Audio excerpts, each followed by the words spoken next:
L'Inclusol est une entreprise innovante qui dimensionne des solutions techniques qui viennent en variante de solutions classiques.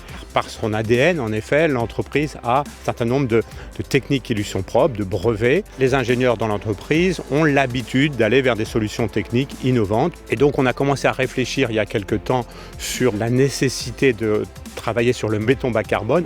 2 jeunes ingénieurs en alternance dans l'entreprise ont commencé à regarder à la fois la consommation de béton d'Inclusol sur les 3 ou 4 dernières années, les possibilités de réduire notre empreinte carbone. On est donc arrivé naturellement au béton mis en œuvre avec le ciment Hoffmann. On a eu des échanges qui remontent maintenant à plusieurs mois avec les ciments Hoffmann. On est allé visiter l'usine à Bournezeau. C'est un début pour nous, c'est un accompagnement que moi je souhaite amplifier, développer. C'est clairement une solution qui présente des intérêts à la fois pour l'entreprise, pour le maître d'ouvrage, plus lié aux préconisations qu'on va avoir en 2030, en 2050, qui vont nous imposer donc un niveau de carbone sur les bétons beaucoup moins important que celui-ci. Sur ce chantier, nous intervenons pour le lot renforcement de sol.